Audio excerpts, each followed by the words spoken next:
actually. It also makes children more susceptible to bullying. See, when you are constantly shutting your child down, your child will not be able to raise a voice in anywhere when they are bullied. When you give a child a voice at home, the child will have a voice outside, because their understanding of healthy boundaries and self-respect will be skewed to one side, because the child does not understand boundaries. I said earlier that my daughter understands boundaries so much. As quiet as she is, in fact, you can't bully her. Recently, she shared a story with me from school where she was in school, and she and her twin brother in the same stream but not in the same class. So I think her twin brother had played football with some people, and then the ball got kicked to another place, and a teacher had said, oh, okay, they will go look for it and all that. So some bullies, no bullies in school, came to the class to say that they were looking for her brother, because the brother had gone for coding classes and she was in the class. So they had gone to his class and they did same, so they came to her class to come and look for him. So when they got there, they asked my daughter, so please, where is your brother? We have come to ask him, bring him, let him tell us where he had dropped the ball, blah, blah, blah. My daughter looked at them and she said, for what? And they said, no, he needs to come. And he said, what a lame thing to even say. And you come all the way to my class to come and ask me such a lame question. Please, will you leave this place?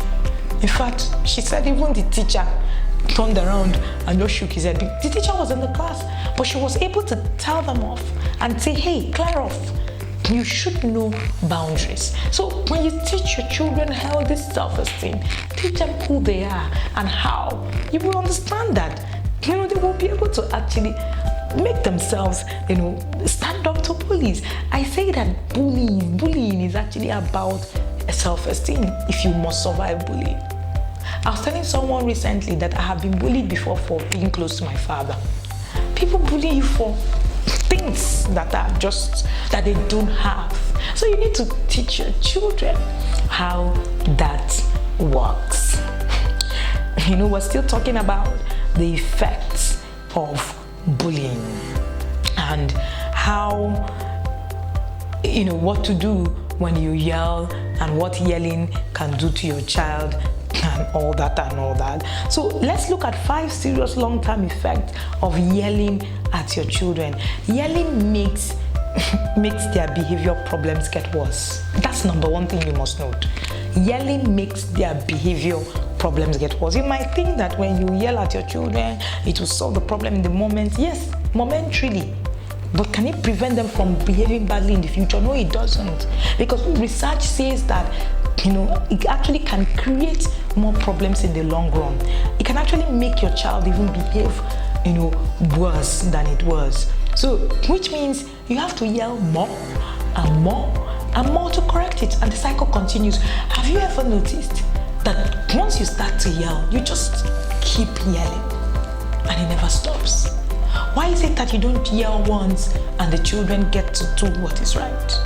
Why do you think that happens all the time? It's because it's a cycle. Yelling doesn't make things go right. It actually gets things worse.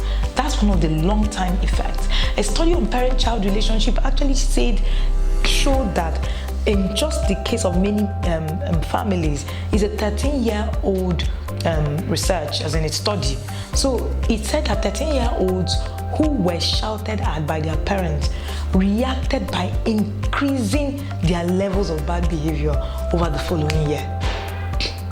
So when the research was carried out, it was found out that the more they yelled at these 13-year-olds, the more these 13-year-olds decided, okay, we're going to just double whatever it is, bad behavior that we're doing over the following year. So if you think it matters, your parent, as in when you're parenting and your discipline, that you're raising your voice actually matters. No, it doesn't. Another study actually found out that there's no difference between harsh discipline, when it comes, whichever outcome, behavioral problems get worse.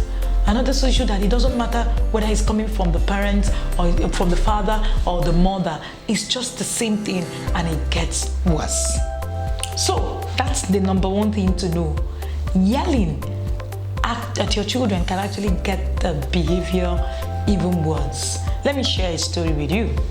Sometime in about 2 years ago, my daughter and I were in a salon where we had gone to make our hair, and my daughter carries the same kind of hair, and we go to a natural hair salon. So these girls who were also on natural hair had come into the door, like about 3 of them, same parents.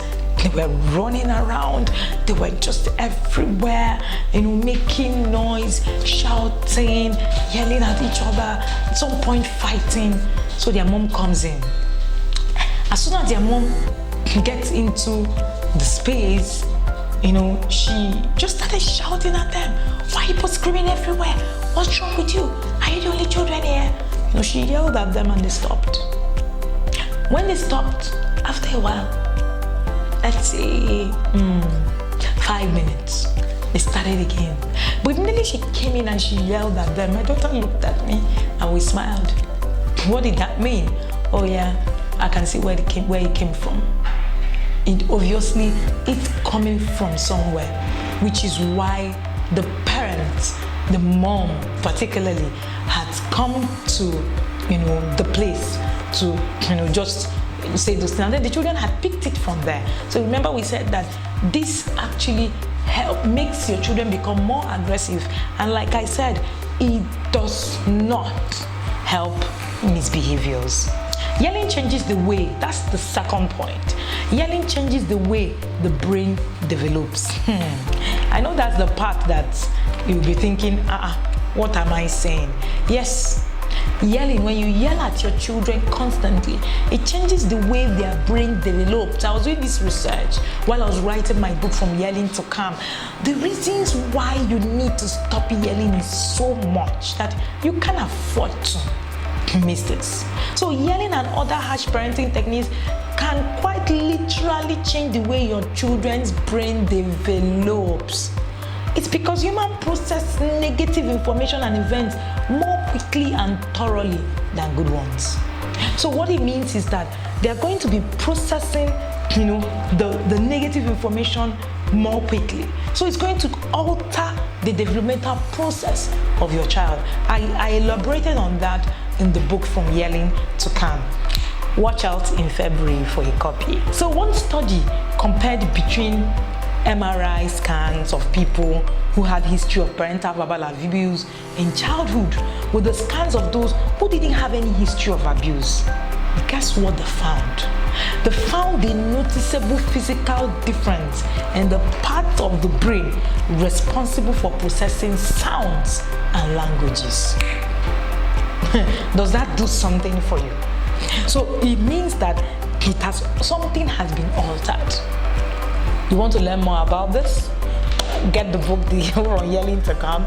It will blow your mind when you know what exactly it is you want to be looking at as regards, yelling.